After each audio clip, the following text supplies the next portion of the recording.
eventually feel like Kobe. I'm like Jokic with the rock. You physically couldn't hold me. I don't care if you pushing 40. You can never little bro me. You're on step like Ginobili, from young OG to the OG. From nosebleeds to floor seats. Circle stronger than Cuban links. My gold dance, your gold plated. You verse me, now that's a reach. We ready. Who ready? Good evening, everyone. Welcome to the One-on-One Sports Show here on the Black Man Unfiltered Network. I'm Mr. Bennett, joined by my partner, Shawnee. Hopefully the other fellas, they are en route to be here. Good to be with you guys once again. We took a week off. It was the most depressing time of the year, Shawnee. I'm telling you, the withdrawal, no NFL to talk about and whatnot. It was just a dead period. I said, yeah, let's all just take a break, bro, because I just couldn't get up for it. I'm sorry. I know we're going to talk about a couple things that happened certainly since then, you know, in the chat, but I just couldn't get into it, man. It's just a very depressing time. I couldn't get up for the Olympics. I just wasn't there, man. I don't know about you. We got plenty of stuff to talk about when it comes to basketball. Yeah, but now that was around the All-Star break. So again, we didn't have we're going to talk about that.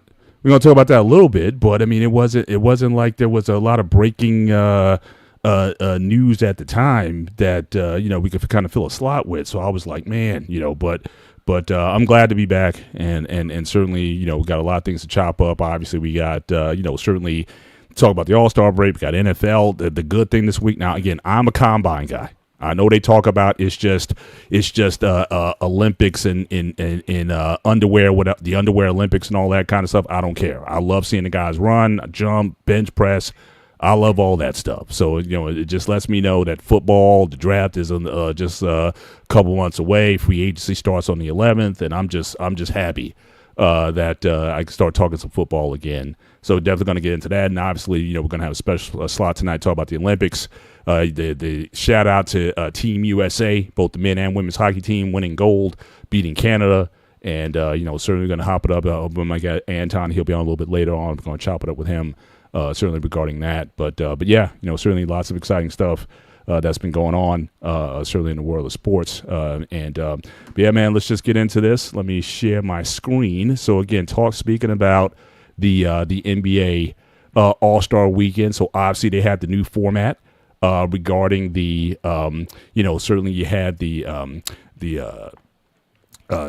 All-Stars versus, they had the two American teams, and then they had the one European team, or the foreign team, and the international team. And I know, Shawnee, you were commenting that you thought that the effort was a little bit more than what we were used to, certainly in the past. So what was your impressions of the game? Shout out to Anthony Edwards winning MVP, certainly of the All-Star game. But just overall, what was your general sense of it?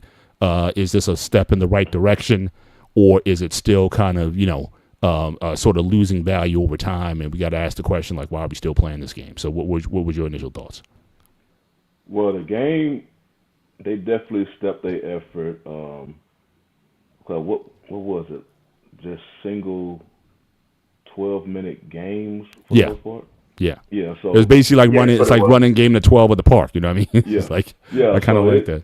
They definitely was giving effort, and and then you saw the old guys just gave, they ran out of gas towards the end. But during this, it showed me that, because you hear a lot of conversation out there about who would be the face of the league once LeBron, Steph, and KD, that big three, once they leave. And many times you hear people say Anthony Edwards. And I was like, okay, it's rightfully so, because, I guess he has the play on the court. I still don't really feel like he is just box office yet. Like, face of the league is box office. And that, when I say that, that means people come, like, if he goes to, an arena on the road, the local fans are buying tickets to make sure they be in attendance to watch him play. And I think it's just most of the basketball community that really respect his game, and because he has a personality. But, sometimes if you pay attention to some of Edwards' things, he got like it's just some stuff that's behind the scenes with him that you don't really want to associate with face of the league. Well, this Oh, you mean All-Star game, paying his child stuff like that. 'Cause, you know, if you're the face of the league, that's why I think a lot of players don't want it, because in today's society, you literally have a microscope on you. Mm-hmm. And that means when you're the face of the league, that means other people outside the sports community, not just basketball, but the sports community, know your face. But then they'll start talking about everything about you, even outside of basketball. And so when I was watching the All-Star game, one thing I was like, okay, I think we may be potentially seeing a face, and that's Wemby. Not because really his basketball, he was playing well. It's because I don't know if y'all seen a quote. Wemby had a quote before the All-Star game because they was asking him about the effort of the players. Of, hey, will the effort be,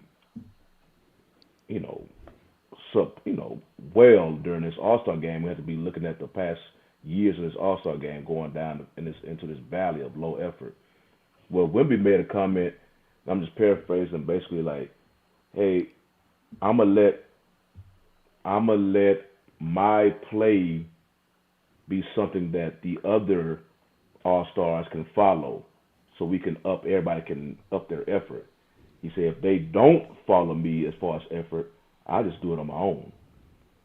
So, and you've seen how important that Wemby was taking that game, and the players was following Wemby. They wasn't following the effort of the old school guys. They wasn't following even Anthony Edwards himself, when they was interviewing him after the game after he got his MVP, he mentioned we were following Wemby. So that's why you remember when last time they really gave effort was when Kobe passed away. That one time, but that was after Kobe passed away, so they wanted to do it for Kobe. And then even when Kobe was playing, they was giving effort because Kobe wouldn't let it get like that. Well, even LeBron, obviously LeBron, he was during this whole time was just falling downhill. But the players, once they saw how Wemby was playing in this All-Star game, they followed him. And Wemby is already looked at a generational player. So I think that with this All-Star game, we may have got a glimpse of who may be the potential face of the NBA in the near future. Because it's more than just what you produce on the court. It's a whole lot of stuff in this gumbo that I believe will qualify you as a face, and especially if one key part of it, if it's your peers follow you, and they followed him that All-Star game. And I think that was a clear tipping point on why we saw improved effort in that All-Star game.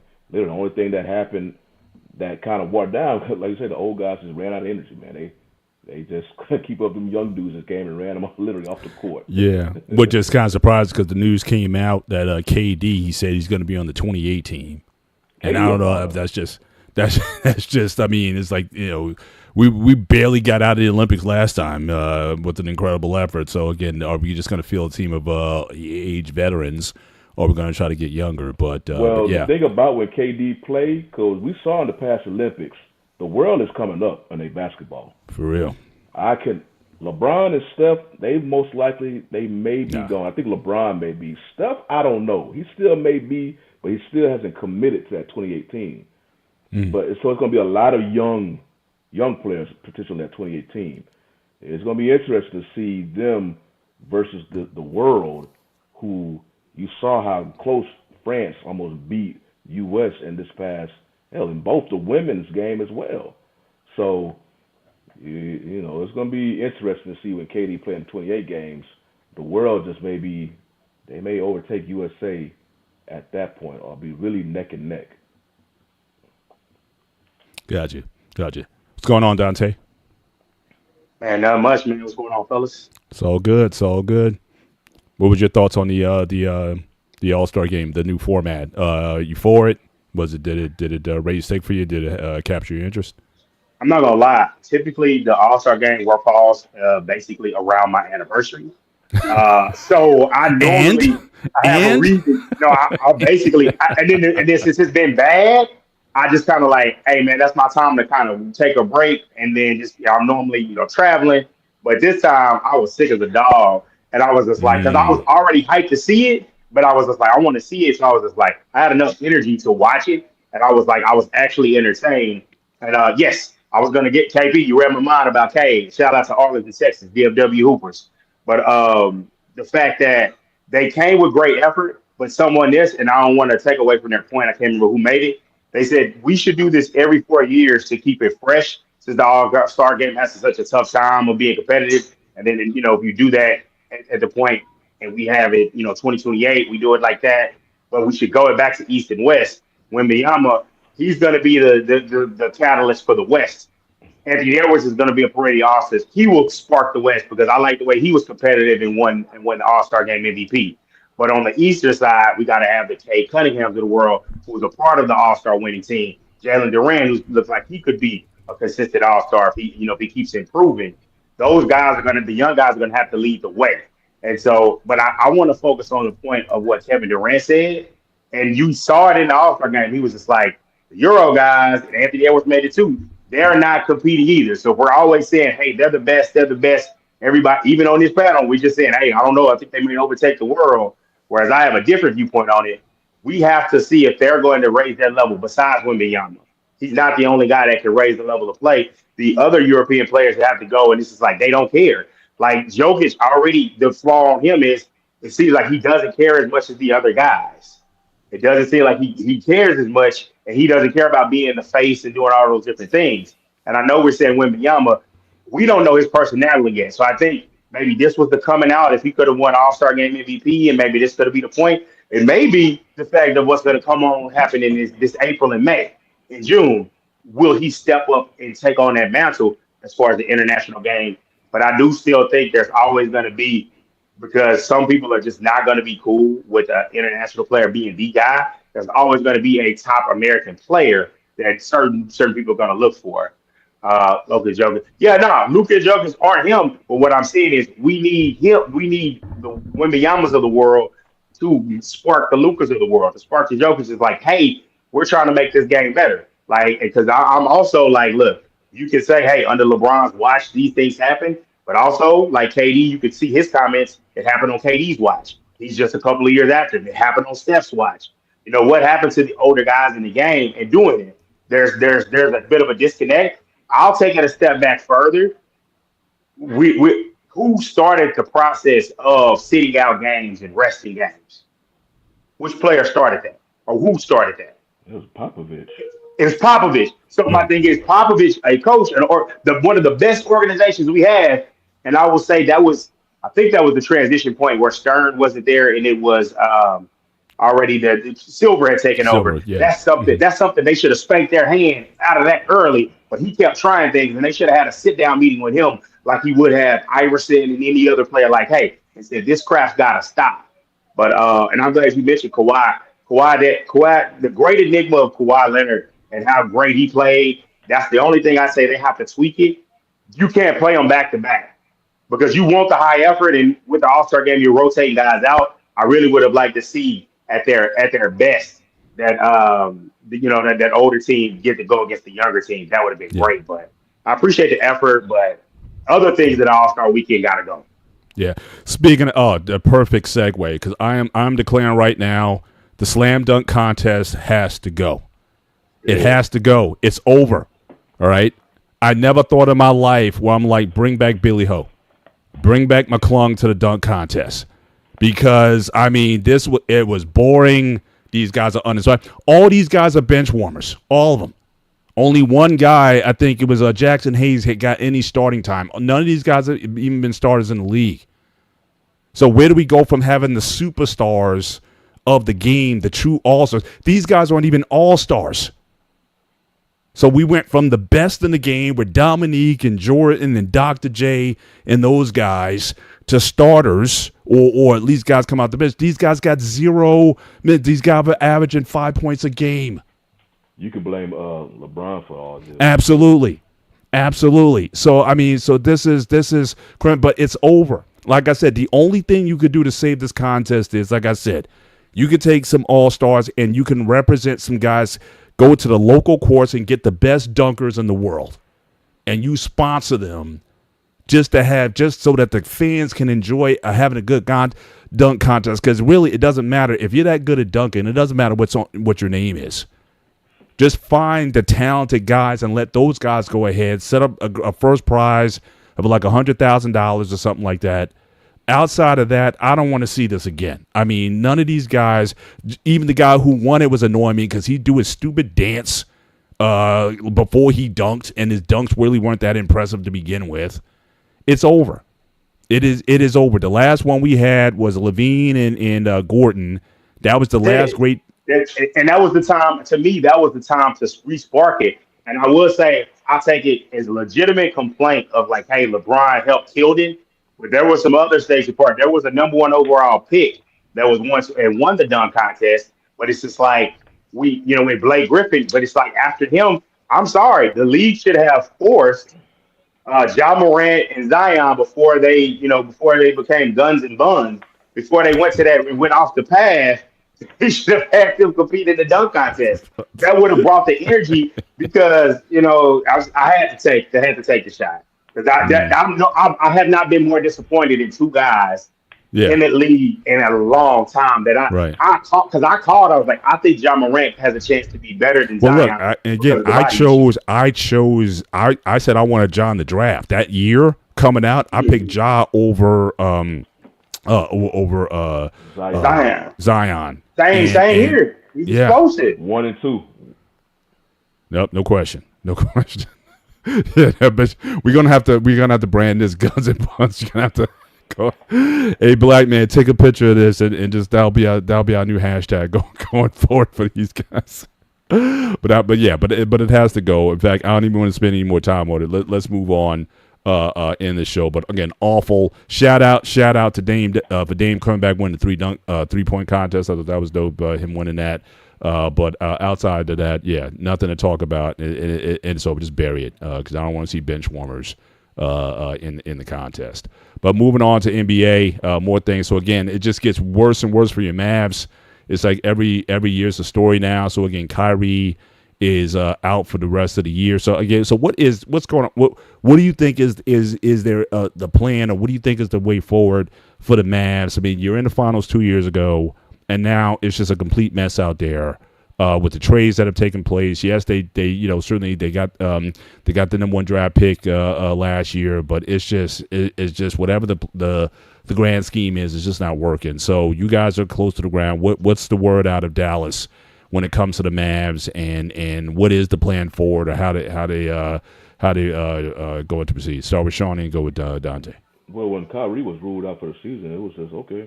I mean, he hasn't played already, so he was already out. Yeah. And plus, once they made the AD trade, okay, it's the young guys team now, so they just gonna let Cooper Flag and Max Christie just develop, with them. Take the draft pick, see if they can get another high draft pick after this year, and then they not going nowhere. So you just let the young dudes get some playing time. That's about it. I mean, Kyrie was already, and there's no reason for even. I think right now they're just basically okay. He's been rehabbing throughout the entire season. There's no reason for him to come back this year. Just continue through the season and rehab so you could definitely be ready by opening day next year. There's no reason for him to come back this year, especially after once that AD trade was gone, and that was, okay, we building around Cooper Flag now, and they basically waved the white flag. Once they made that trade, it all went right back to Luka. And they Mavs are saying, man, we waving a white flag, man. They still blaming Harrison, but some people, it could be Harrison was just a mouthpiece. It definitely looked like that he was scapegoat throughout the whole thing. So once AD got traded, that you just closed that chapter.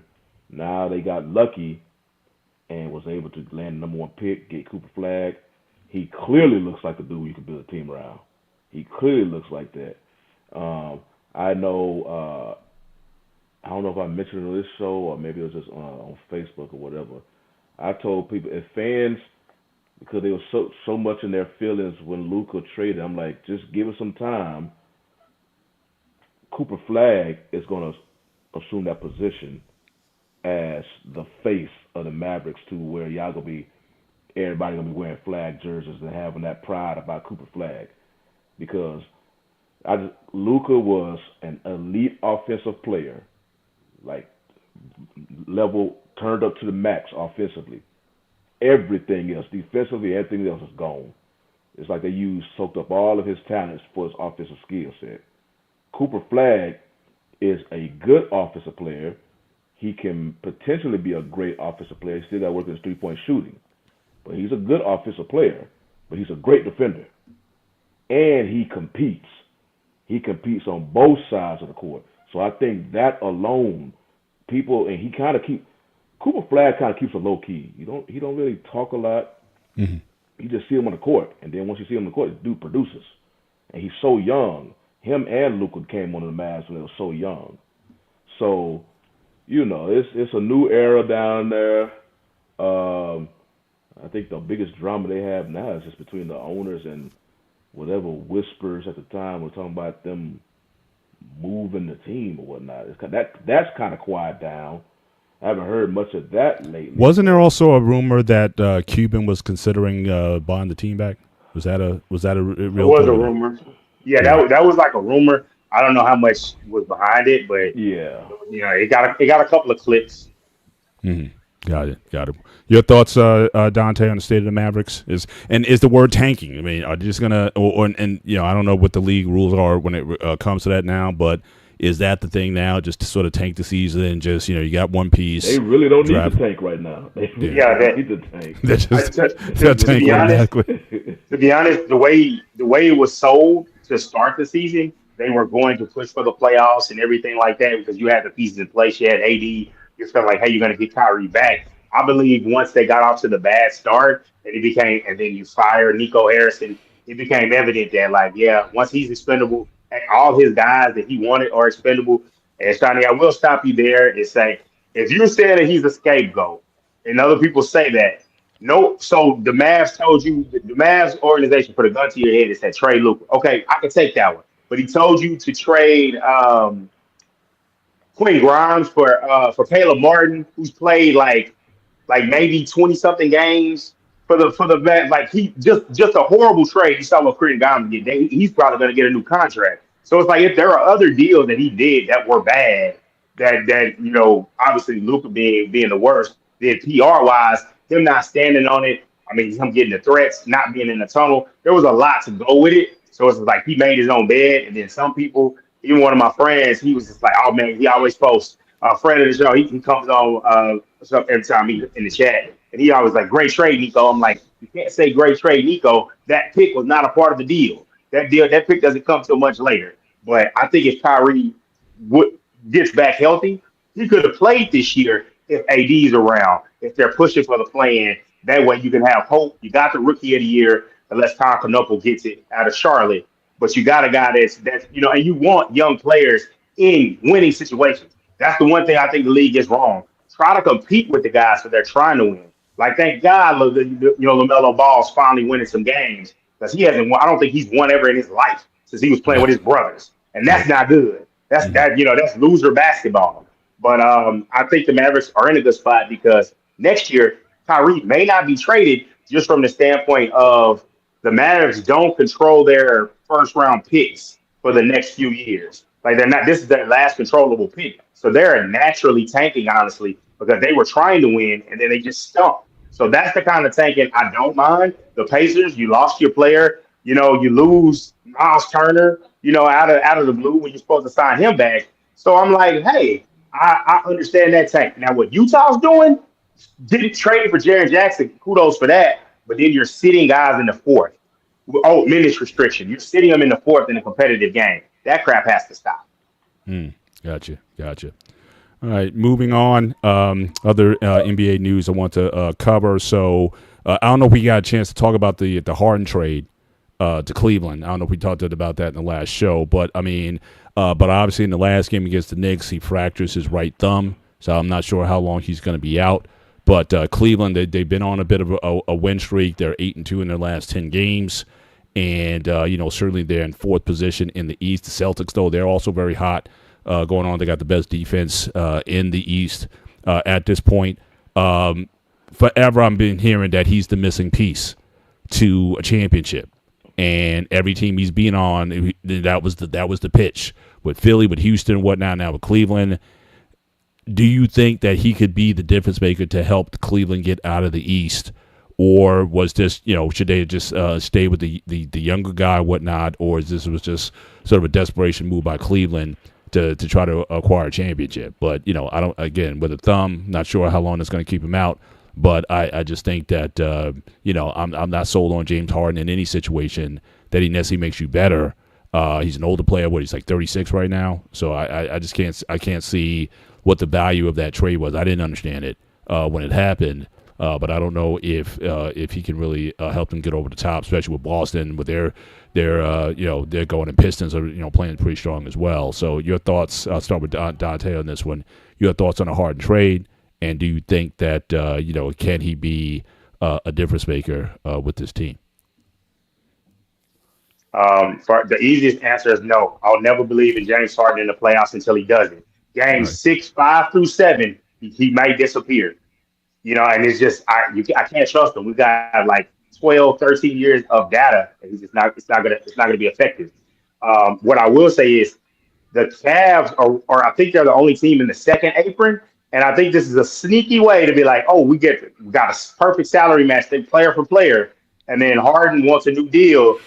As they will find out in the playoffs, don't give him that new deal. Let him walk, release his cap hold, and then probably make a few more moves to get under that second apron and into the first apron level. So it's a sneaky move to get off that Garland contract, which he's a guy that, they gave it to him and thought he was one of their young pieces, and it just didn't work his fit with Mitchell. And so I think it's a good move for them to get out of it. The only thing now is, where do you go next? Because if they keep over their head against the wall, Donovan Mitchell's locked in long term, and he seems like he's comfortable staying there being the guy. But what else are you going to do? How long are you going to wait? Elvin Mobley is he ever going to be but so good? Because when a guy gets to, there's no guarantee a guy just keeps getting better and better, and he's a guy where he could be the number 2 guy on a championship team. He might just be a really quality defender, and then we've seen Jared Allen. He can wear it down in the postseason. So they got to fit, and he makes a good amount of salary. I like with the Cavs. I like them saying, "Hey, let's go get Harden and see." During the regular season, he's giving them a shot in the arm, but then come playoffs, he needs to take a backseat. Gotcha. Sean, are you there? You might step away for a minute. Yeah, like I said, I don't have any confidence. Like I said, we've run the script before, and I just can't see him being able to certainly deliver in a big spot. So, but the thing now is, especially again at 36, can you stay healthy? He's not necessarily in the best condition to begin with, and now you're going to start getting these nagging injuries and whatnot. If that's going to certainly hold him down, that's even more so. So, that's going to be something that we just have to watch. But certainly the East is heating up. Like I said, Celtics, they're really starting to come into their own. I mean, despite their loss of Jason Tatum. But they're certainly starting to round in shape. So credit to the organization for keeping it going. A couple of just quick hits before we move into the NFL. These are just fun things I'd like to kind of throw around, and also to the chat also. So I'd like to kind of introduce these here. So I got two questions for you. So here's you got on the left. So pick your starting 5 and your bench, and then again, Game 7, 1 point game, 3 seconds left. Who you putting the ball's hands into at this point? So this is I think I just have a couple of these quick hitters. We don't have to necessarily expound on, but you just take a shot. So Dante. Okay, so you're starting 5, and who's on the bench? I'm trying to remember the starting 5 I had in the chat. I think my bench is going to be. I think my bench is going to be Iverson. It's going to be Iverson, Dirk, and Bird. I'm going with Shaq, KD, Mike at the 3, Kobe at the 2, Steph at the point. Oh, you're gonna play Jordan at the 3? Yeah, I play Jordan at the 3. Gotcha. He's big. He's a little bigger than Kobe. Yeah, for sure. My bench, honestly, and again, even though I'm the resident Celtic fan, I may have to go with Bird also. Certainly a bench, and AI. I just don't think that him and Jordan would necessarily go well. I think Steph would be a much better pick. So again, but I'm having Steph and Jordan as my guards. I'm gonna have KD as my 3. I'll have Dirk at the 4 and Shaq at the 5. I don't think you necessarily play without Shaq in the middle, but I'm going big, and I'm going with those guys. But I just think Kobe too much of a ball hog for me, and same thing with Iverson. Will they distribute the ball? But I don't need Kobe taking 30 40 shots a game, especially with MJ in the game. So I'm gonna I'll put Kobe on the bench. So again, Steph, MJ, KD, Dirk, and Shaq is my starting 5, and the others are other guys on the bench. Shawnee, how about you as far as pick your starting 5, who's on the bench? Well, let me blow your screen up so I can see the players better. So, starting 5 will be, I need a point guard. Well, I have to put Steph. Steph will create matchup nightmares for anybody. So Steph will be at the 1. Jordan will be at the 2. Easy Shaq at the 5. I put KD and Dirk. It's 3 and 4. Yeah. Same here. I think Iverson and Kobe, I just don't think they gel well. They just require too much of the ball in your hands. But when you have these kind of, as great as the players that these are, you got to distribute the ball more. So I would certainly go better with that. But so who's taking the last shot? Game 7, 1-point game, 3 seconds left. I'm picking Bird. Now I am going to show my homer tendencies. I'm picking Bird. I'm doing the same thing. I'm doing the same thing as Mamba. Jordan, I'm pretty sure Jordan will take the last shot because he won't get the ball to nobody. No, he did give it to Paxson. Give him credit that first championship he did dish to Paxson for the winning shot. He will do it, but I mean he'll certainly draw attention to himself. But Bird's just like give him the ball, get out the way, and just give him the shot. So I'll definitely I'll take that. A couple more quick, just sort of this is like the lightning round here. So here we have on the NFL side and even in the sports perspective, top 10 quarterbacks never to win a Super Bowl. All right, so you got quite a number of guys here with certainly Dan Marino certainly being at the top of that list. I don't know. I would probably say Jim Kelly because he went to 4 of them. You had 4 cracks at the apple, and you couldn't get it done. Dan Marino had that one magical year in '84, and he couldn't really even get there since. So I may pick Jim Kelly off this list, and because he had more shots at it. That some of those guys never might have gotten there, but then they didn't even make it. Warren Moon never made it to a Super Bowl. So that'd be my pick off of this one. And then in terms of ringless greats, the 25 players that never won a championship, I agree. I would certainly give. Honestly, this is kind of tough for me because I think I'll pick Bonds at number 1 as far as one never to win one, and but I might have to move. And Barkley got real close. He just couldn't get past Jordan. That was his. That was his thing, but he definitely, I think, should have had one. But some of the guys towards the end there, maybe not as much. But your thoughts, any quick thoughts on this before we move more into the into the NFL? Your thoughts on this list, or would you shuffle some guys around? Anybody you think needs to be moved up on the list in terms of players who should have had a championship but unfortunately didn't. What are your thoughts on this one? I don't know. I think Bonds being the top one just because of how great he is, especially since baseball more than any sport. It's about the statistical dominance and him, 7 MVPs and just how like that 2002 series, he was gonna if they won, he was gonna win the World Series MVP. And it's just like, man, he finally got the best shot he ever had at it, and the Angels won, and so he's certainly my number one. Of the list, I mean, I'm not mad at it. I think I'd probably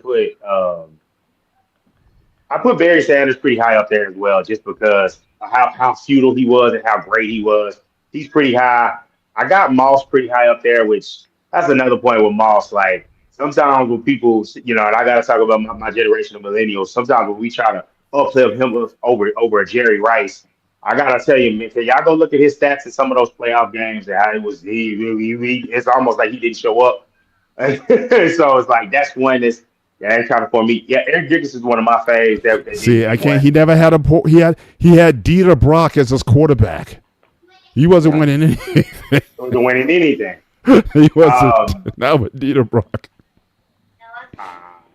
But yeah, I'd say like that. I'd say the Chris is pretty good. You can kind of move him around.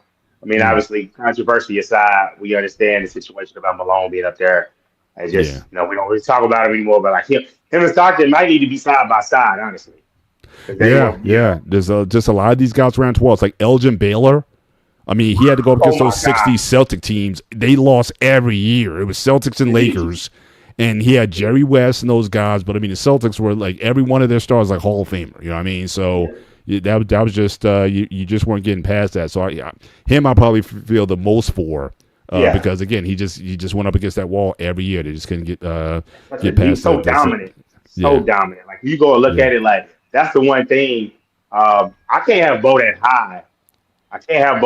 Honestly. He had the most potential. He might be one of the most tragic. Him and like Gale Sayers, I'd say the most tragic because, again, he had Hall of Fame just kind of written on him. Like he was going to be that dude, but that hip injury and it was over. So that was unfortunate. I don't even think we saw him at his best. You know what I mean? I think he was just getting into his stride in terms of his NFL career, but again, that was he played his best football in college. Yeah, for sure. Let's move on to the NFL.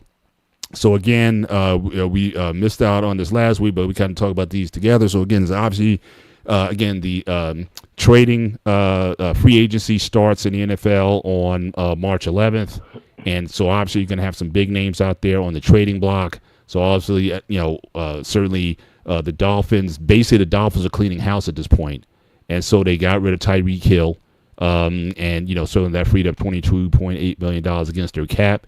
So again, but he does turn 32 on March 1st, so he's older. But I'm not sure if he's the elite wide receiver that he was before. But then you also got AJ Brown. He's certainly on the block as well.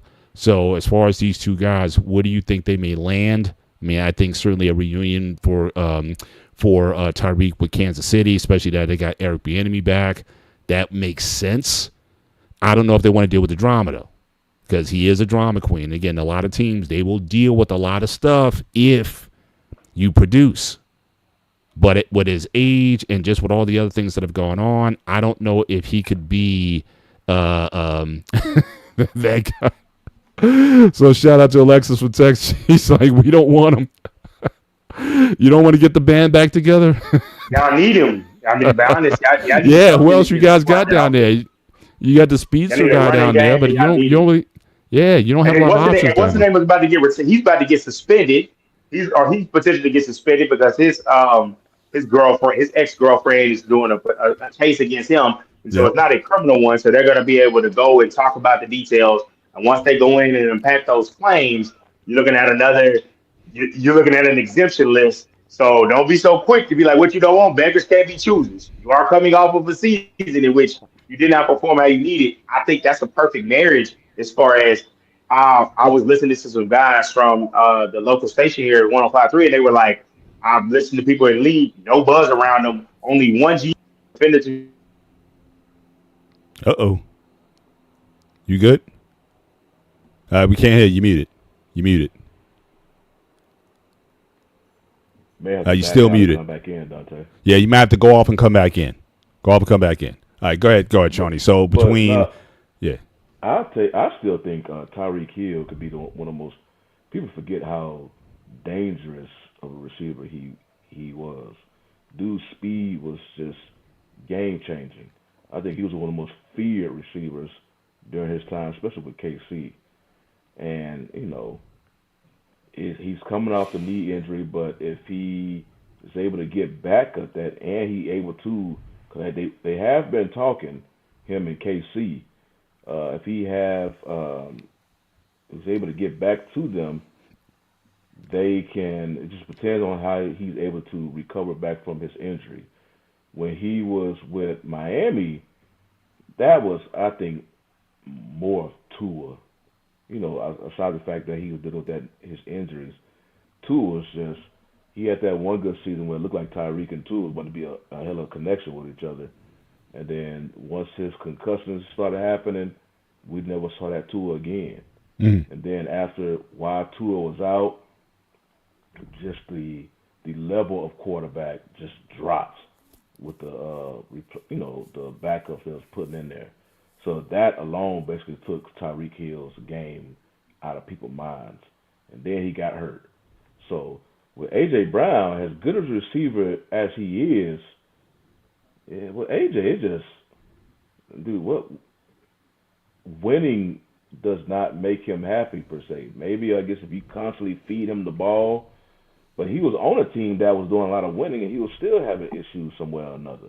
Mm-hmm. So you just have to deal with a dude who's just always moping around and stuff. Like, man, what's wrong with you? We winning, and the way people try to explain it with AJ, he's a receiver that he knows he has a skill set to be great, and he wants to be great. Okay, that's perfectly fine, perfectly understandable. Except that, dude, the whole objective is to win. He wants to dominate, like the TOs and the Moss did during their time in majority of the games that they played. He wants to be on that level where he wants to dominate DBs and stuff in that nature. And maybe because we all know with the Philly, I think because Hurts just wasn't that type of quarterback, the Eagles wasn't that type of an air raid offense. And I think that's why it surprised teams when Hurts did that, in Super Bowls or late, in some post-season games, where all of a sudden he had these 300-plus yard passes and just airing it out all of a sudden, when most of the time they ground and pound or, low to short to mid-range game. But I think if Brown goes to a quarterback who is I don't want to say a gunslinger, because gunslinger to me is just a quarterback who just throws the ball, including interceptions. Mm-hmm. But just a quarterback who isn't afraid to attack through the air. I think he would get his numbers. That can definitely be KC. But I just think if Tyreek can, because they know what to expect from Tyreek. He left them because he was searching for the contract money. He wasn't going to get it at KC. He got it in Miami. So other than that, they would have been cool keeping him. But he wanted his money, so they said, okay, go get your money. And he knows them. They know him. Of course, he got to get some of this, whatever he got going off the field, that lady. I don't know. But I think if he's able to come back whole, I think he'll remind people just how terrifying of a receiver he is. His speed is game-breaking. Mm-hmm. You put that dude in the open field, you see, like, defense have to scheme and making sure they put at least two dudes, because one dude can't cover him. He's too fast. Hmm. You talking about Tyreek, man? Yeah, Tyreek. But again, ACL, knee, ACL injury. I mean, that's that's what I'm saying. If he's able to make a complete comeback from those injuries, with them knee injuries, you just don't know. Many times, a player do come back 100% from that, but it's like maybe year 2 or 3. Because that first year coming back from those knee injuries, they have to get over the mental block. Their knee is healed, but I don't want to put this pressure. I don't want to make these cuts. Mm-hmm. So that first season after a knee, but then after, cause I think that's what happened with the Cowboys running back, Williams. Remember, he came off a bad knee injury. In his first year, I believe he came back with the Broncos. He was okay that he had a better season this year. That's why he got a new contract with the Cowboys. But sometimes it just takes that second or third year after a knee injury to break that mental scab, per se. Mm-hmm. And I think that may happen with Tyreek. But if he could come back, even at his age, the dude, he is a nightmare for a secondary. Well, that's a lot to say for a 32-year-old of any position, wide receiver, running back, or what have you. So he would definitely be breaking the averages, because again, by the time you hit 30, even as wide receiver, certainly your value starts to diminish a little bit. So again, hopefully he can recover. But again, my thing is just the drama, though. And again, a lot of these diva KC, he had more drama in Miami. Didn't all that stuff with his partner or his domestic partner or wife or whatever? Wasn't that in KC? Or was that Miami? That was majority. I think majority of his stuff happened while he was in Miami. I remember he had something that happened to him in college. KC, for the most part, it was all about ball. And then stuff just started happening more in Miami. Mm-hmm. Maybe it's just that lifestyle of Miami. I mean, he's definitely I put it this way, he's not a $30 million receiver anymore, that's for sure. So, again, if he wants to go back to Bieniemy and Mahomes, and if he can, come in on the cheap, I think that's it. Now, if he can ball after this injury, then he can renegotiate to get a little bit more money. But I can't see him. He's definitely not top dollar anymore. Not at 32. Not at coming off of that injury, and so I can't see it happening. But even AJ Brown now again seemed like one of the favorites. If he doesn't stay with the Eagles, the Patriots are looking at the team. I think certainly that would be that wouldn't be a bad spot for him. Drake may obviously use more targets. He could have used more targets in that Super Bowl that he was in. So, so that could be a likely destination for him as well. They have certainly the biggest odds of getting him outside of him staying with the Eagles. But I think, I don't know where the state of that relationship is right now. What are they going to do with Stefan Diggs? Stephon, all that stuff, all that drama that happened after the Super Bowl, plus doesn't he have a case that's also pending? Yeah, he got a case he got a case and paternity cases. He got a lot of stuff going on. Yeah. Well, yeah. One thing about AJ Brown, his skill set was up there with the elite receivers. He's moody, I guess. We don't really understand why. Well, we know. So I found out one of the reasons why. So I was listening to local guys, and they were saying like, hey, they talked around and said what the issue is in Philly is they can't move Jalen Hurts' contract. And as much as the Jalen Hurts hive loves him and worships him, there's some things that are true about him where it's just like, hey, you're supposed to play the offense like this, but since he's untouchable, ring and all, he said, nah, we're just gonna do it this way. And so he's zagging when they're telling him to zig, and it's just like, no, that's how it goes. You can't do much to him. And obviously AJ Brown, who was right about it, but he was right about the things that he said and the way things happened, but he didn't perform when he needed to perform. So he doesn't really have a standing leg to stand on to a lot of people, Eagles fans. Okay. Pause this right here. All right, we're gonna bookmark it. We're gonna come back to this. Okay, we're gonna come back to this in a few minutes. All right. So just keep that same energy. We're gonna come back to this in a few minutes. All right. Let's move on in the discussion conversation. So again, we also have not only have these wide receivers, and it'll be interesting what happens on March 11 with these guys. You have a slew of quarterbacks who may be looking for new destinations and homes. So again, today I think you just had Kirk Cousins just got released, and then I even heard your old guy Andy Dalton's on the trading block for a potential team. 15 years, and him and Kirk Cousins, I got to give him. These are like the GOAT quarterbacks. How these guys been able to maintain 15 years for Andy Dalton, the red? What do they call him? The redheaded, the red rifle. 15-year career in the league, never won a Super Bowl like Joe Flacco or whatever, but he stays employed. I got to give it to him. And then Kirk, he's the greatest of all time. But so you got Kirk, you got your guy Stroud. Now again, I saw this article today from the Score.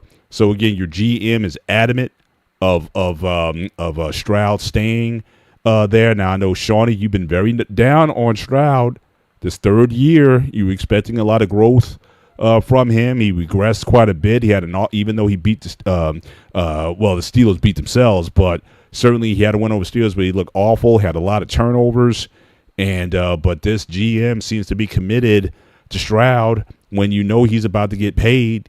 So I don't know, that maybe you might want to take a look at the target. Now again, Tua, I don't know if anyone's want to touch him. Murray, he's out there, and then but the biggest one is QB from Green Bay that he might be, he's looking at maybe $30 million a year. It's the Steelers. He's in the black. If Aaron Rodgers doesn't come back, he's a leading candidate for the Steelers to go and get him from Green Bay. But again, you got Cousins. He's always floating around there trying to get a stop. So first of all, what are your thoughts, Shawnee, on the Texas GM Cassiero basically sticking with Stroud? Good idea, bad idea? Should they unload now before they got to pay him all this money? Well, my thing about Stroud, they definitely in the Cassiero article came out. The Texans are committed to Stroud. My whole thing is because Stroud he is a free agent after the 2027 year, so he has this year coming up. Then he's eligible for the 5th-year option, and then he's a free agent. My whole thing is they have to make their decision by the time he is trying to get that second contract, which is for a quarterback. It's going to be monster. And my whole thing is I have not seen anything from Stroud saying that they should give him this second contract. I don't want them to cut him right now. No, because right now you're gonna put yourself in. No, he's still a young quarterback. You still have to see what he can do. My thing. It's Malik Willis is the guy who's that teams are starting to court right now. They were impressed with his effort. I think he played 6 games so far, but the people, he looked good in his last 2 games he played while Love was hurt. So now I know the Steelers are, certainly interested in, again, assuming if Rodgers doesn't come back, he's a top target there. But, certainly, and then, certainly with the Cardinals with Murray, that situation is very good either. So I just wanted to clarify that. But I'm sorry. Go ahead, Shawnee. I didn't want to cut you off. Yeah, but for Stroud, my whole thing was about it because I saw him, and I was telling people as the season goes, I was even, felt about this last year. I'm like, because he came out the block so hot his first year, so people are like, oh, Stroud is the next big thing coming up because, he just breaking like rookie records and stuff. But then his second, he hit that sophomore wall or whatever you want to call it, that second season. But people was giving him the benefit of the doubt because his offensive line was below average. So it was like, okay, they was looking past all his issues, just kept focusing on the line. And even though I'm looking at it, I'm like, okay, the line is one thing, but I'm watching the game, I'm looking at the quarterback's decision-making, his timing, all of that. But the line was bad, okay. And you saw the Texans believe that as well because they literally almost, I think they changed like 60 to 80% of that line. Traded players, release and whatnot, and almost put a whole brand new line in front of him last season. And although they were still a below average line, they was pretty decent when you look into the more analytical stats when it comes to offensive line. And as far as pass blocking, they had a pretty decent pass blocking percentage. And I remember I was watching that. I was like, okay, he has a pocket, but he's rushed. And he kept overthrowing his passes, missing receivers when they was wide open, throwing it to another receiver who was potentially double covered, and he was just all over the place. And I was mentioning that. I was like, okay, this dude he's regressing right before our eyes. And everybody kept, it's the offensive line, it's the offensive coordinator. So everybody kept blaming it, pointing the finger at everybody else instead of looking at Stroud. Then the playoffs came. And the same things I was seeing during the regular season, the whole football world saw it on the playoff. They got lucky with the Steelers because the defense showed up and showed out. but he did the same exact thing with the Patriots. They couldn't overcome that. So my whole thing is, okay, let him play this year, because we have to see. Because I'm curious to see, is this dude really on this this slide from his rookie season? I don't know what happened, but he just fell off. Third year, we're gonna really see if his fourth year, we're gonna really see him and see if he can improve, because he keeps the same offensive coordinator. He was catching flack, but yeah, keep him, let him play his fourth season, and hell, even pick up the option, because once you decide to make that quarterback move, that's an unknown. You're gonna go into the abyss. You don't know how long you're gonna be in there. So let him play until his whole rookie contract ends. Even pick up that option, but he better show something before that second contract comes. At that time, because now you're gonna be looking at yourself like the Cowboys and all the Greek. Everybody kept looking at, is Dak worth this much money? Dak's shown more consistent basis than Stroud has. All Stroud has is one season, and he's been going downhill since then. If he continues to play like that, no, I don't think they should give him a second contract. But the thing about the Texans that don't surprise me, what they've shown to, they are very loyal. Like D'Amico and Cesario, they're very loyal. So they don't like to make, which I commend them for, because I always say don't listen to fans. Do not construct your team based on the fans' emotion. They'll have a player fired by the week 6 of the NFL season. So if you made your commitment in Stroud, see that commitment through.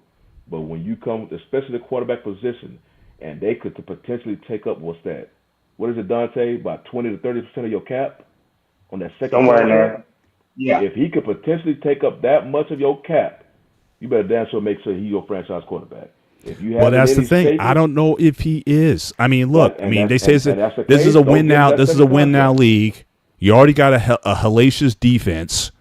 You got some decent weapons on offense. If he's not the guy, why not a reunion with Kyler Murray, who both you guys said is arguably the greatest quarterback that ever came out of Texas? What if Kyler Murray, they trade for Murray, bring him to Texas, bring him back home, and let's see what he can do?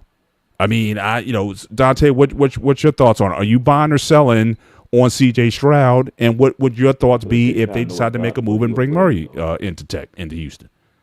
I don't have a lot of confidence at Murray right now and at the pro level. Like, it's kind of like he has fantastic talent, but it's just like when they got questions about your studying and things like that, and like how you're playing, and like literally one of those deals to where like we saw George Pickens play better with a different quarterback when he got to Dallas, but we seen that the guy we thought Marvin Harrison Jr. was gonna beat, we see him showing flashes with Jacoby Brissett, but with you it's just like, he's kind of middling. So I don't know if that's the option.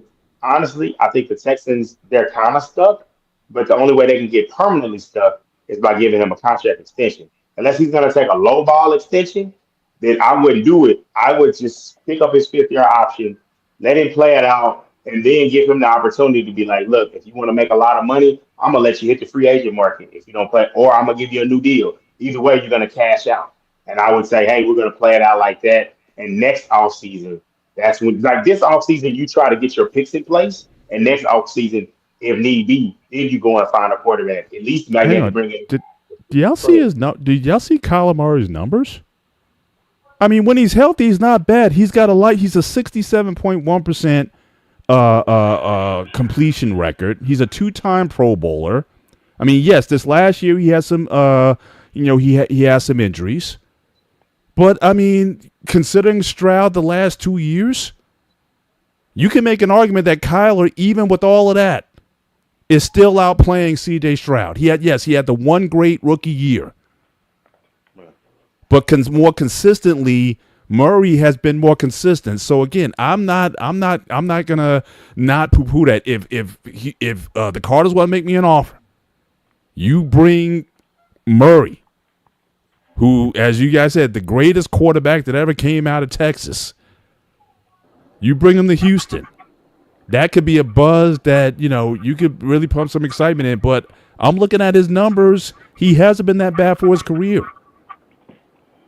I mean, if you look at his career-wise, I think Murray is better, but you kind of, unless everybody's going to be expecting the Sam Darnold situation, you put him in a situation with a better team, with a better quarterback situation, also he would explode on the scene. I don't necessarily see the Texans as that. So, it's not like I don't see him exploding with the Texans because they got they offensive coordinator coming to his second year. Their head coach he's a defensive coach. So they still kind of trying to find a footing when it comes to quarterback development or having a high-powered offense. Murray, I think by far he's going to cost more right now because Stroud's still in his rookie deal. But my whole thing is, one, the Texans, like I say, they're loyal, so they're not going to make a move like that. One, and they're really trying to give Stroud. You really want to see what your own homegrown player, especially the quarterback position. It's not like Stroud is looking like what's his name, the quarterback who used to be for the Jets. You talking about Sam Darnold or Justin Fields? Not even who the other one after Darnold? Zach. Are you talking about Zach Wilson? Yeah, Zach Wilson. Stroud is not on Zach Wilson's level. He's shown some promise. We just have to get him back to that. I don't know. He's becoming a turnover machine. Well, yeah, that's what I'm saying. Let him play out his contract. Let Murray go where Murray go. But right now, you got to try to figure out, because what you don't want to do is you don't want to give up on a young quarterback too young. So now help out, Alexis. She's a prisoner of the moment because she's a KC fan. He is. Patrick Mahomes is our greatest export as a quarterback. We're talking about only on the high school level. He won. I don't think he ever lost a game. He won 3 straight championships. That's what we're talking at the highest level again, which is 6A. A lot of future NFL guys and things that he won college athletes. Patrick Mahomes, one of my favorite quarterbacks. That's why it's crazy that Mr. Bennett puts the Lamar Jackson label on me. I'd say my favorite quarterback outside of Dak Prescott is Patrick Mahomes. You guys could fool me. You guys could fool me. You guys could fool me. But speaking of, actually, that's a great segue. Speaking of your guy, all right? So, again, we got drama in Baltimore, right? So you got the OC putting him on now. From what I understand, I didn't even know this. Lamar has a test. He doesn't attend OTAs. Now you got he had all that freedom with Harbaugh. You got a new coach. You got a new OC. And he's basically, is he going to show up for OTAs or not? Chad Johnson on him in Unk's show. They were going out. Chad went off. Talking about you don't do that to your starting. He's just starting QB and all this kind of stuff. But what this is telling me that no one's held Lamar accountable. So for all the stuff that you guys talk about with MVPs and all this other kind of stuff, I heard that little shade that you gave to the Philly QB. I heard that, Dante. You were throwing shade at him again, even though he is a Super Bowl champion. He's been to two Super Bowls, by the way. I heard the slight in your voice, but now here's your boy. Here's your boy, right? And you got a new regime. You would think it would be in his best interest to get acclimated with the new system, with the new coaches and everything, if he's still going to have this attitude that he doesn't go to OTAs. So is it going to be on him or the team or whatnot? You can't necessarily, because you guys want to pass blame to everybody else. But at what point are you going to hold Lamar accountable? So keep that same energy that you have for Jalen Hurts. Keep that same energy now. Well, when you get paid the contract that you get paid, you have to make sacrifices. There's some quarterbacks that, because of where they are, not only do they show up to OTAs, they put a football field in their house. Looking at you, Dak Prescott.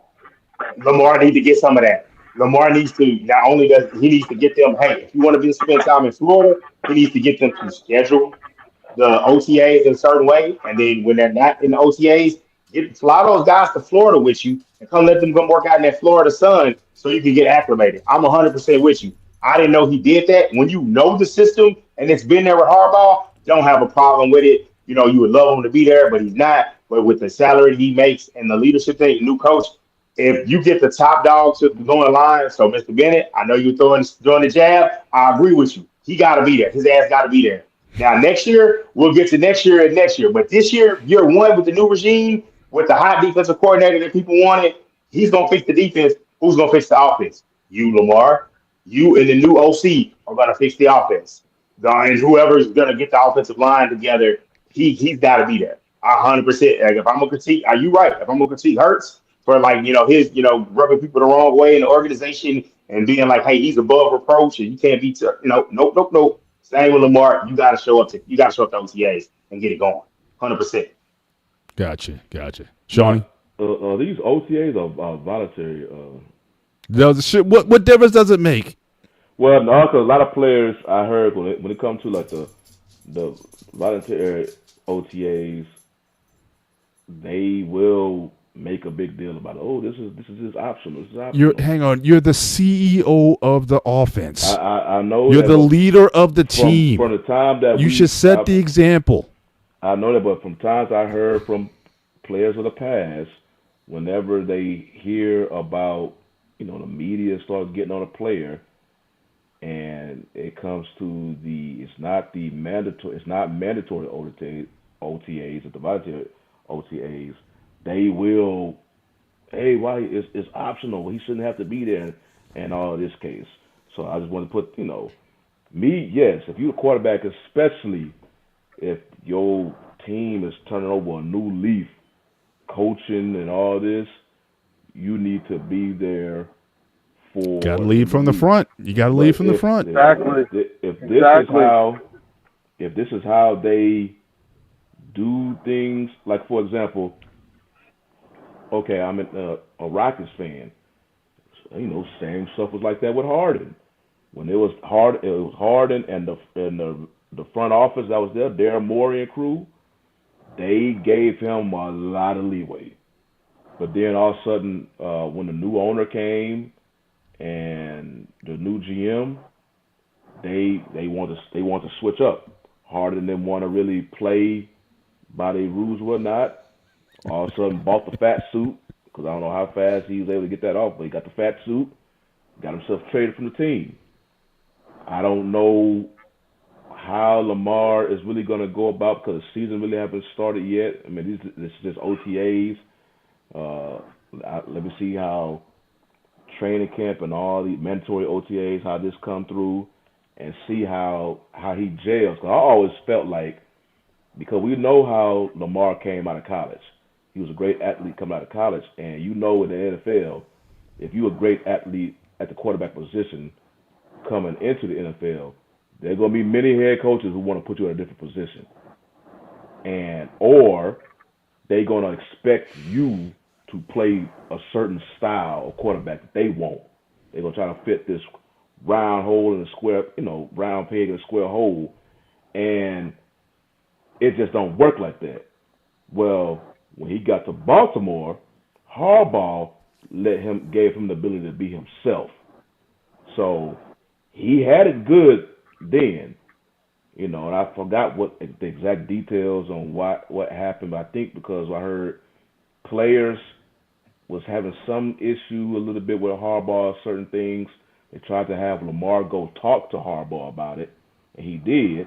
But Harbaugh, old school coach, you basically you go play, I coach, basically do his way, and that kind of rubbed him the wrong way.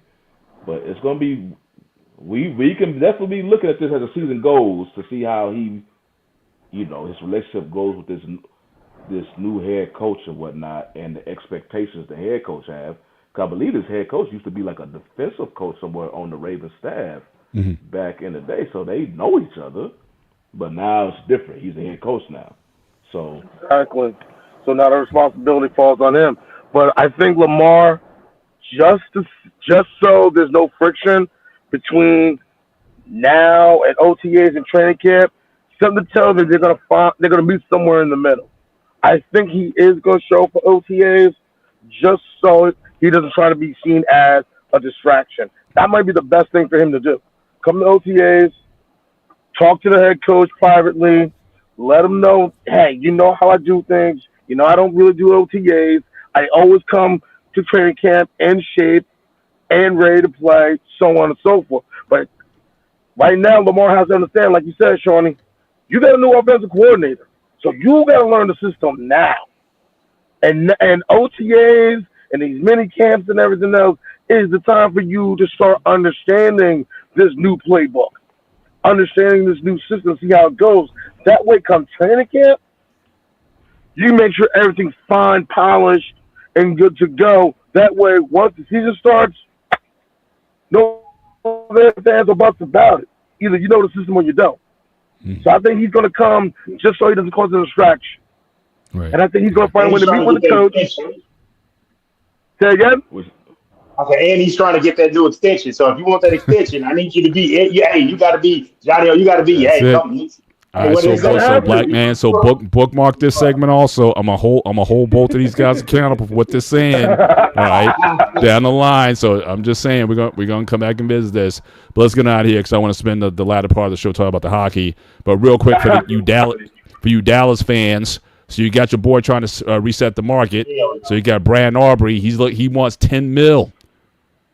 You paying it? You paying or not? He's trying to say that the current leader is Harrison Bucker. He's making $6.4 million. But actually Dallas is offering him 6.4, which would exceed Harrison Buckner's. But he's looking for 10. You buying or selling? Well, I'm not buying it. I heard it was 7.5. I heard they offered him 7.5. But then Todd France put a tweet out there and he was just like, I haven't even met with the Joneses yet. He showed a picture of the bus that Jerry has and said, hey, I look forward to our meeting. So it's kind of like, I think they put that 10 million out there. They didn't get a good reaction. And so now it's just like, hey, we didn't say that. I got you. Shawnee, you buying it going or it's just a smoke screen? You think they get the deal done?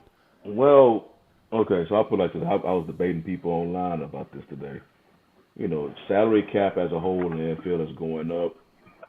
Right now, Brandon Aubrey is a weapon. He's one of the top 2 kickers in the NFL.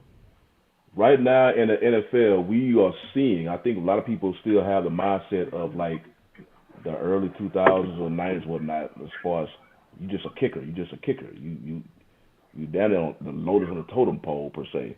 But we are seeing so many games being influenced by kickers in today's NFL. I mean, it's one position where you get a kicker. He may not be on the field as much as his teammates, but you definitely will feel his impact probably more than anybody because he literally can cost you, win your games and lose your games based off his foot alone. So once you have that weapon, you need to especially because it's one thing to be a kicker. What makes Brandon Aubrey so special is because he's accurate, and he's almost even more accurate, between 50 and 60 yards. This dude is a weapon no matter where you put him on the field. Mm-hmm. So it's like, okay, I already know that you want this 10 mil or whatever the reports are, but just think how it would be. Because I've seen teams, you get a kicker and they shaky. Next thing you know, and they have to either get the ball in the red zone just so you can kick a field goal, or will literally pass up an opportunity to kick a game-winning field because they don't trust their kicker. And that's when they ultimately start losing games because it's a whole lot. I know the kicker in Jacksonville, he's the golden goose now because he has the longest kick. But him and Brandon Aubrey go one for one with each other. Mm. And to me, I would say if they coming in with a hard line of 10 mil, especially what we've seen him as the Cowboys, I will potentially pay him because I know how life is going to be if you take him off the team. Yeah. Good luck and try to find a player who could do 60 to 70% of what he can do. Next thing you know, not only you already got to try to find all these pieces on defense. Yeah, Shotty, that's my objection. My objection is if it's 10 mil, hey, I'm not with that because hey, I'm cool if you go 8.5 because like you said, he's a weapon. And my thing is, you sign a longer term deal. Oh, when the cap goes up, I'm cool with that. But just looking at this defense and seeing that, like, hey, I love the Javonte Williams contract. Good Yeah. value, earn a guy. That's the guy plays the game the right way, runs, catches, blocks. Cool. But then I'm going to pay my kicker 10 mil. What I'm paying the quarterback. I kind of look at that in my defense over here, looking like, man, we got some needs. I don't know. I'm hoping they work a deal out. But if not, a team like resource wise, I wouldn't trip if they put the second round tender on him. Mm. And I think it may come down to this. I think 8 mil. I think that's a number to settle on. I think that's good. That's a good offer. Right? If you take, like I say, because today's games are so influenced by field goal kickers, you take a good one away, you would immediately feel it. Yeah. So yeah. I'm saying, okay. Remember Brett Maher? Yeah. At the end, he was missing the extra points in the freaking playoff game. Yeah. And this is like you got a playoff game next week, and this guy's smoking. I'm sure you guys still got the. I'm sure you guys are still reeling over the Green Bay playoff game a few years ago with the curved kick. They curved it and it was going out, and it curved back in. So I know you guys still smart over that one too. It's a position where people don't want to give. You don't want to give a kicker that type of a money, but when you take that kick, and I see Big Ruck, he just don't want to give him the 10. He's hard. No. But I think that's a fair. But the crazy thing about it is, it's like kickers are starting to set the market more than running backs, right?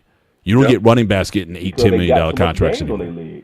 Yeah, that's what I'm saying. I mean, but it's who would have thought that the kicking position would out earn the running back position in the NFL? So that's just baffling. And I make this last point about it. Because remember back in the day, kickers, when were they drafted?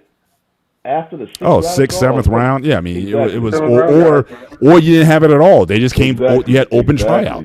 Now they so highly valuable. Now they are starting to get drafted like before the 5th round if they believe that they are that type of kicker because their value is so increased because teams are like for the kickoff rules. You get that kick, you get 2 first downs. And if you got, what's the guy from Cam Little, the guy over there in Jacksonville, you get a couple of first downs. It puts a lot of pressure on the defense. So I understand it from a scheme standpoint, but in 2 years, I wouldn't trip on 10 mil because the way the cap goes up. That's funny money. Like the cap is going up, like I think 30 million this offseason. So 10 million might not be. That's why I say okay, you can afford the 10 because the cap is going up. It'd be ridiculous, but the cap is going up, so you're going to start seeing more positions making more money than they ever before because the cap as a whole is going up. So I think people got to remember that. It's not the same cap. It's growing. So, okay, that cap is growing. Potentially a kicker's contract will grow. For sure. Definitely. Once the new fiscal year starts, that's basically what's going to happen. There you go. Just real quick, not going to spend too much time on this because it's coming up again. I'm a combine guy, so again tomorrow is when the things start. Obviously, they've been having meetings with the players and physicals and all that kind of stuff leading up to this point already. Started this week, but tomorrow is defensive linemen, linebackers, and kickers. To the point earlier, now the kickers are starting to get love in the combine. Then on Friday, defensive backs and tight ends. Saturday, quarterbacks, wide receivers, and running backs, and then on March 1 is offensive linemen. So certainly looking forward to that. Maybe next show we can talk about what we saw from the combine, and also what I really wanted to talk about was our draft needs. Based on with the Cowboys, what you guys looking at, the Jets. Anton, sorry, y'all just need new ownership. So I don't think a draft's going to fix that. I'm not going to admit that. Woody Johnson is. So that's what the draft isn't going to help you guys much. Y'all need new owners. I know. Honestly, Woody Johnson. It seems like ever since Woody Johnson bought the team, it's been a dumpster fire from day one. I remember hearing stories about some players, guys who didn't get a chance to play, who got hurt. And you know how some owners will check on guys, say, "Hey, how you doing? What's going on? Is everything all right?" So on and so forth. One particular player, remember why he was rehabbing an injury, Woody Johnson came to see him in the training room, talk to him and everything else, and then ask him, so when you coming back onto the field? Because you're costing us some money and this, that, and the other. He was more concerned about him being an investment than as a well-being. And when you get something like that, or when you hear something like that as a player, it makes you wonder, why am I playing for this guy? Yeah, it's crazy. All right, let's move to the next. Last, I really want to give some time to this block also for Anton to really give some credit. Because, again, I admit I'm probably the least of the hockey fans here. Oh, like I said, I do get into the Olympic hockey. I do. I think it's a better game. Now, correct me if I'm wrong, Anton, that the rink is larger in Olympic hockey than it is in the NHL. At least that was the way it was for a while, unless they changed it. It was for a period of time. The standard NHL rink is 200 feet long, 85 feet wide. The international rink is 200 feet long and 100 feet wide. Right now, the IIHF is looking to make the rink a little bit smaller because they realize that a smaller rink makes it easier to watch the game. Mm-hmm. What happened was, when the Olympics were in Vancouver in 2010, the games were played at GM Place, which is the home rink to the Vancouver Canucks. So the IIHF had to make an exception that had the games played on an NHL-sized rink. And when they saw how it was done, they realized, okay, it's a lot better. And the last time an Olympic Games were played on an NHL-sized rink, surprisingly, was the last Olympics in Beijing. It was 200 feet long, 85 feet wide. Right now, they're looking at hybrid dimensions like 197 by 92 or 197 by 98. They're looking to make the rink a little bit smaller. And if you notice as well, they're actually taking the pages from the NHL. They got the trapezoid behind the goal net. Mm-hmm. So now that's the designated location where goalies can play the puck. Anything behind the goal line is a delay game penalty. So I got a feeling within the next couple of years,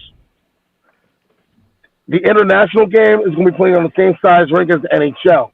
And I think a few of the reasons is, one, you have a lot of European players coming to play here in North America, so it makes it easier for them to adapt. Two, they saw what happened in both 2010 and 2022 and saw how the action was and realized it was a whole lot better. Mm. So something tells me within the next few years, you're going to see them start playing on NHL-sized rinks for the full-time and the international game. And the only time they really play on an NHL-sized rink in North America and is accepted is usually for World Juniors, and that's usually either in Canada or here in the States. That's the only time they make that exception, because all the rinks here are 200 by 85 with the exception of a few locations. Right. Before you go on, I got to highlight this. He's coming hard. This was Big Ruck. This wasn't right what you just said right here. You first of all, you hit so many Gen X references with this one. The just said a version of the Carter from New Jack City. You ain't right, bro. That is wrong. Big Ruck, you are wrong, brother. That is so wrong for saying that. That ain't right, bro. CMB. We all we got. But in any event, let's talk about the hockey. So again, congratulations to Team USA men and women's. Certainly, and for the men, this has been historic. Again, on the same day that Team USA beat the Russians back in 1980, I was there. I watched the call. Right on my TV. I was 11 years old. I was 11 years old. Do you believe in miracles? Yes, Al Michaels. So first time. So Micah Ruzioni and all those guys were lionized for that one moment. We got close a couple times. We got there close in 2002. I think in 2012. I think we got close again. But certainly we were finally able to pull it off. We beat Canada, and the women, certainly as dominant. Both teams went undefeated in there, and just the finals. I'm just going to go through some highlights real quick. Shout out to Layla Edwards, the first black female on the women's team. They beat Canada 2-1 in overtime, and likewise for the men. And again, this was a very emotional, certainly. Game and story for the men's Olympic team. Obviously, Gradeau from New Jersey, was killed deleted by a drunk driver. Him and his brother, they got a wedding, and just a tragic story. But again, at the end, if you weren't touched by what happened, they took his 2 kids. They brought the kids on the ice to take the picture with the jersey. So this was definitely a major win in pub for the U.S. The goalie, he had won. Actually, he got the Medal of Freedom last night. Not to go into politics, but he got the Medal of Freedom last night. So certainly shout out to him. And then also what made this special was, again, the family connections. So you got the Hughes brothers. Jack Hughes, he had the winning goal in overtime, certainly to win the game. But then you also had the I'm going to butcher these names, so Anton, help me out. The Chychuk, how do you pronounce that? The Kachuk brothers. The Kachuk brothers. Matt okay. and Brady Kachuk. They're the sons of former NHL player Keith Kachuk, a.k.a. Big Walt. Their father was an NHL player, 16 years in the league. He played on the 96 World Cup team. He also was on the Olympic team in both 2002 and I believe in 2006. So he's always played for Team USA in some way, shape, or form. Brady and Matt are rink rats, so they grew up around the rink, the whole 9 yards, and they also came through the National Team Development Program, as well as the Hughes brothers, Jack and Quentin. But there's a third brother, Luke, but right now he's currently on long-term injured reserve with a shoulder injury. So there's simply 3 Hughes brothers, not 2. But ironically, what people didn't know is the Hughes brothers' mother, Ellen, works with USA Hockey for the women's team. And she also played on the women's team back in the early to mid 90s when women's hockey was starting to gain some traction as well. Right. So it's definitely a family affair with these teams. It's crazy. Like even the uniforms are kind of reminiscent of the ones that they had back in 1980. So it just seems like all the stars aligned on this. And again, I'm not going to say much as far as the again, I'm not the analyst here. That's what Anton's here for. But what I would say is this. I mean, clearly this is the biggest USA Canada. It's the biggest global event. I mean, almost if it wasn't for the Cold War in the 80s, this is probably the biggest rivalry still. We saw this in the what was that? Four Nations. You saw the physicality. I mean, off the rip, they're fighting early on. You were thinking that, would a fight break out here in the Olympics? But you definitely saw how from opening tap, you saw how physical the game was. I mean, they were knocking the heck out of each other in the game. Team Canada was dominant. I think on shots on goal was 42-28 for Team Canada. They had a 5-on-3 power play at one point, and the Team USA was able to resist it. The first goal by Bolde was amazing. Splits 2 defenders, flicks the puck in the air, and then hits a backhanded shot in. That was Jordan. That was like Steph Curry in that Olympic final game where he just went off just hitting 3-pointers or whatever. It's like you can't teach that. I don't know if you can coach that or whatever, but that was just like an amazing play. So it seemed like Team Canada seemed to have the better team. They seemed to have like the, certainly more shots on goal. It was just an amazing effort and incredible shots by the Americans to win it. Even 2 games prior, the goal to the overtime goal for them to get to the semis, and then they had a pretty easy semis. And then this game here. But again, I don't think you could have got any more out of this game than what you got. Great game, great for the U.S. And again, just for the family, who lost their sons. Again, you just can't write a better story than that. So that's all I want to say on it. But Sean, if you want to get in, and Dante, have your thoughts, and I'm just going to let Anton cook for the rest of the show and give his detailed analysis on it. Then we'll close out the show. Try to end it by 150 mark. Yeah. All right. I caught towards the end. I think I was doing stuff that day, and you got to remember because the whole time difference. I think it came on here locally in Texas, 7 a.m. Because Yeah, it was 8 a.m. on the East Coast, so it had to be at least 7 for you guys. So I was able to watch. What I did like, I heard some 50-50, I guess, from people, was the 3-on-3 overtime. I think that was interesting. They was like, Lou, that's just it definitely like it's a you're gonna get your one-on-one matchups, and hey, best man win. Go win this, so we don't have to have this thing going on too long. Um, I believe USA, I think, had a chance to win it before they actually scored the winning goal. I believe they had a chance to win. It was an incredible glove save by the goalie, and then of course they end up winning just a couple of minutes later. But yeah, it was a good game. I didn't see the women. I didn't see the women's gold medal, but it kind of reminded me of we brought it up earlier about the basketball, how the men and women, well, they and that in basketball they both was playing France, and both of them had a hell of a game to win gold. I don't know. Well, the women was close. I forgot the details though, and because women played against Canada too as well, didn't they? Yes, they did. Yeah. Yeah. So it's just interesting. Both men and women playing the same team. Both games went to the wire. But when I came out that game, I did like that 3-on-3, and of course me watching First Take. They had Mad Dog Russo on there. Of course he hated it. He hated the 3-on-3. He wanted to go back to the 5-on-5. So I'll explain that later. But yeah, I feel like real quick, I liked it starting the morning off. Is like the other events kind of was tough to watch, but having it that early, only thing I didn't like is I'm heading to church and I'm like I'm seeing the game, like it gets tired. I love the goal. I'm about the goalies. I love the fact that like this puck is coming so fast, and it's like, how did you stop that shot?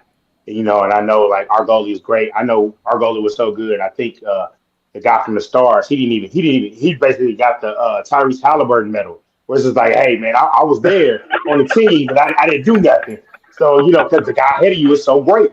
But it was killing me not to pull it out, like pull out my phone. I felt my phone buzz. I watch it, and they were like, "Oh, it's going into overtime." Walking into church, feel my phone buzz. I was like, "We either won or we lost." I know what that is, but I was like, "We're writing the sermon. I'm gonna be disciplined. I ain't gonna watch it." Pull out my phone so the service was over, and I was like, "We got it." And I was explaining to my wife, I was just like, "I've never seen them win a gold medal in my lifetime." As far as like at the Olympics, because that was 1980. I've heard about 1980 my whole life. Now I got my own, especially. I love, man. If you didn't get emotional when they brought the kids out. In the jersey. I don't know. You ain't got no heart. But that was crazy. So I'm glad we won. I'm glad man. That's why I clear out. Do your thing, because you can break down what I can't. But love watching it. Love that they won the goal. Okay. Gotcha. First off, congratulations to both the men and the women's team for what they accomplished. For the women's team, ladies first. For Hillary Knight, she's a 5-time Olympian. She goes out with a gold medal. She's won 2 golds, 3 silvers with the United States. She scored the tying goal with less than 35 seconds left to tie the game up to help force overtime.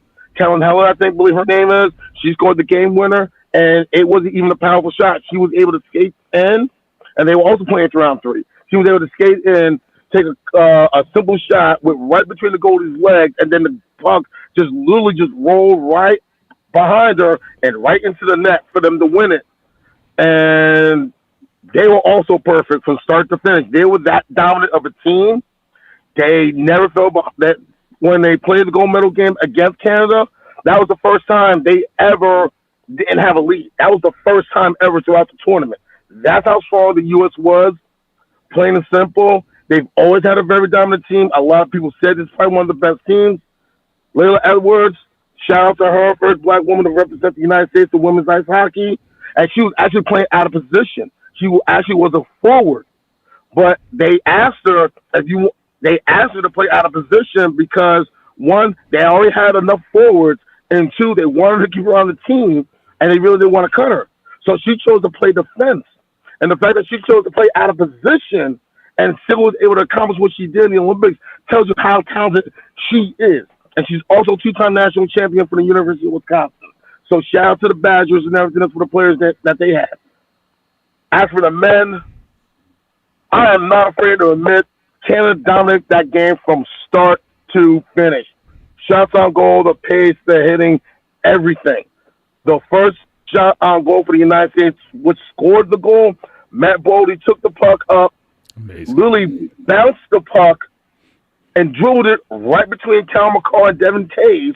He found a way to get right between them. And the minute he got enough space from those guys, he was able to settle the puck and backhand it in. And Billington was really caught off guard, like, did that really just pass me? Yeah. He wasn't expecting it because most of the time guys are not going to shoot back off the backhand. And he was able to do that, and they scored a goal. After that, Taylor just turned it up. They pushed real hard and everything else. Like you guys said, they couldn't do it. Canada couldn't do anything on the power play. They had a 5-on-3, 2-man advantage for a little over almost a minute and a half. Then we literally played 5-on-2 because one of the U.S. players lost his stick, and they still couldn't capitalize. So shout out to their penalty kill, and surprisingly, they were the only team in the tournament not to surrender a power play goal. That was coaching. That was talent. I believe Dan Quinn, one of the assistant coaches, was in charge of that. Shout out to him and to a lot of guys on a penalty kill. Hellebuyck stepped up in every sense possible. He used the paddle of his stick to keep the puck out in one aspect from Devin Taves. Taves was surprised that the puck didn't go in. Macklin Celebrini came in on a breakaway in the second period and got turned away by Hellebuyck. Hellebuyck literally was standing on his head trying to do everything possible to keep that puck out of the net. Second period, when Canada scored the goal, it was good movement, puck movement by Canada, moving the puck around and everything else. The U.S. was tired because they kept icing the puck, which is delaying the game, and you can't do substitutions when that happens. So when Canada took advantage of that opportunity, Cal McCall was able to score that goal, and there was a screen in front of Hellebuyck. That's what tied the game up at 1. Canada kept the pressure on and everything else. And at the same time, Canada made mistakes by passing the puck too many times. They were looking for the perfect opening, and all they needed was an opening. They passed the puck one or two too many times, and every time you do that, that gives the goaltender an opportunity to set himself. So every time Canada kept moving the puck more than they needed to, Hellebuyck was able to get in position to either block the puck or that gave the U.S. defense to take away those shooting lanes. So that was one of the bigger problems as well. And even though the United States were literally playing on their heels, you could tell they were playing not to lose because they know how Canada could come back and steal a win, and they've done it before in the tournament. Once they got to overtime, it's almost like a switch just turned on. They go 3-on-3. U.S. had a shot. Billington put a real good save on it and everything else. Kept moving the puck. Took a shot on Hellebuyck. He was able to stop the puck. They kept going back and forth. Then McDavid tried going in with the puck on his own. Hughes was able to hit the puck out of his stick. Pass the puck to Werenski. So now you got Zach Werenski and I believe it was Charlie McAvoy going down the ice where it was a 2-on-1. Drew Dowd is trying to figure out who to stop. Yeah. Then you see Jack Hughes come up to the left. It's a 3-on-1. You see Connor McDavid coming up, and we all know how fast he is. If you've never seen how fast he is, he's very fast. He couldn't cover all that open space in the ring where Werenski was able to do a cross-ice pass. Werenski was able to stop on a dime, literally, to pass the puck cross-ice to Hughes. And the minute Hughes got the puck, he just kept on skating, and it seemed like McDavid knew that puck was going in. Because if you paid attention, he kind of looked, and he realized, oh, no, he got this. And the minute Hughes got the puck and kept on skating and fired that shot, it went in with no problem, and you saw McDavid literally get up right before the shot hit the net. Then you see Tom McCarr come in the screen and skate to Billington, and Bennington felt like, y'all left me out there high and dry. Mm. You gave me no sense of protection whatsoever. You gave them all those openings to take the shot to win it. U.S. goes crazy. They go bananas and everything else. And if you look at the Canada bench, you saw the sense of anger, of frustration, and disappointment on their faces like, we gave them that game. That's basically what it was. Yeah. We gave them that game. You saw Macklin Celebrini literally in tears. You see Cal McCarr standing on the ice with his stick next to him like, we gave him that game. We gave him that game. Mm-hmm. And the other thing I forgot to mention also, Nathan McKinnon had a wide open shot, rushed the shot, hit the post. Canada had a significant number of opportunities to win the game, and they blew it. And I'm not going to sit there and say Canada lost this game or the U.S. won. It was a combination of both. Mm-hmm. Canada made a mistake.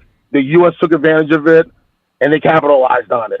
And the players, you saw the emotion on their faces. And I told you guys before, you're not going to see a dry eye if the U.S. wins. You saw not a dry eye. And then when they started scanning that lap, you saw Zach Werenski and Matthew Tkachuk and Austin Matthews holding up Johnny Gaudreau's sweater. Everybody was cheering. I told you they were playing for him. Werenski played with Gaudreau in Columbus for 3 years. Matthew Tkachuk played years in Calgary together. So they've always had a very strong friendship with one another. And it was just that powerful because those guys wanted to win a this wasn't the first time they did this. They honored him at Four Nations, came short to Canada. They honored him at the World Championships that same year, that same spring. Werenski runs out to the locker room to bring out Gaudreau's jersey when they got the trophy presentation to win World Championships. And they made sure to have his jersey out there to honor him when they won gold medal. And then when you saw Zach Werenski and Dylan Larkin after the first team photo go and get the kids to get his daughter Noah and Johnny Jr., who just turned 2 that day, and to see Larkin and Werenski with the kids, and to see Larkin, both Werenski and Tkachuk holding Gaudreau's sweater, there was not a dry eye. And from what I heard, everybody, the American fans, the Canadian fans, were chanting Johnny Hockey because he brought those guys together in so many ways, and he loved everything about playing for for Team USA and USA Hockey. And Jack Hughes said it best: USA Hockey is a brotherhood. All those guys came up through the National Team Development Program. A lot of those guys have all played with one another in some way, shape, or form. All those guys know each other all too well. And you saw it right there that Sunday when they got their gold medals. You saw that bond. You saw the love they have for each other. And they, as much it bothers them that Johnny was not there, they all said the same thing. They felt his presence. And when you saw Johnny's parents tear up, that said it all. Yeah. That's how much these guys love each other. That's how much these guys appreciate one another. And I know they're probably going to do the same thing at World Championships this year, but I'm hoping, and if USA Hockey is listening, I would like for them to take the number 13 out of rotation for right now, because it would not feel right to see another player wearing it. And and I think that's the best way to honor him. Either you take it out of the rotation and you give it to a special player that exemplifies everything about Johnny Gaudreau, or you retire it altogether as a tribute to him. That's just my opinion. And I hope USA Hockey does that, because I feel like, and you hear the stories from a lot of players, he just has this personality that brings people together. And just to show how close a lot of these guys are, like I said, Gaudreau and Tkachuk played together in Calgary. I remember, I think Gaudreau was in Tkachuk's wedding party when he got married. That's how close these guys are. A lot of these guys have been there for each other when they get married, when they become fathers. Some of these guys are probably the godfathers to a lot of their children. These guys have such a strong bond that a lot of people never understood. And you got to give credit to Bill Guerin. You got to give credit to John Van Beesbrook. You got to give credit to, he works for USA Hockey as well. Yeah. There are a lot of guys, former players, who work for USA Hockey in so many ways, and you got to give them credit for the system they put together, not just for the men's team, but the women's team as well, for everything they've done to help grow the game in the last 30 years. to see where it went from that 96 World Cup till now. That took a lot of work. And for them to beat Canada, to do it, making it even extra special. And a lot of Canadians will say the same thing. They don't like the fact that they lost, but seeing what the U.S. did to Anna Goodrow, they couldn't be mad. So I hope USA Hockey, they take the number 13 out of rotation, or they retire as a tribute to Goodrow. Yeah. And every now and then, if a player exemplifies everything about USA Hockey, what he's about, that young man or young woman, if they exemplify everything about it, give them the privilege and honor to wear the 13.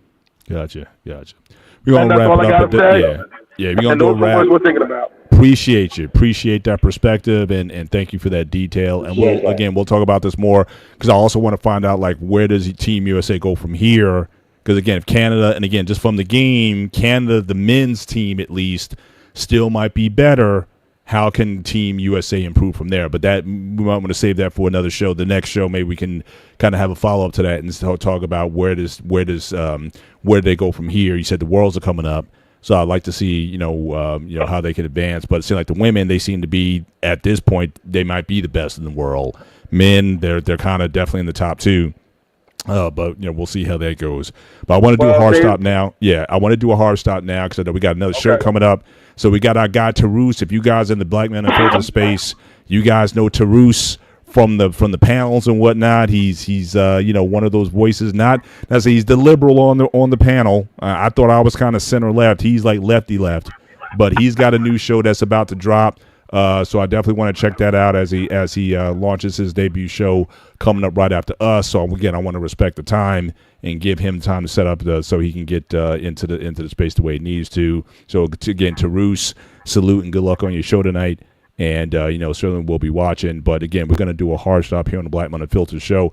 Just make sure that you hit the like button certainly as you leave tonight. And again, sorry, Alexis, we didn't get a chance to talk about the boxing. But I would say congrats to Ryan Garcia. Him and Shakur, that needs to be the next fight that happens. Let's see if we can pull that off.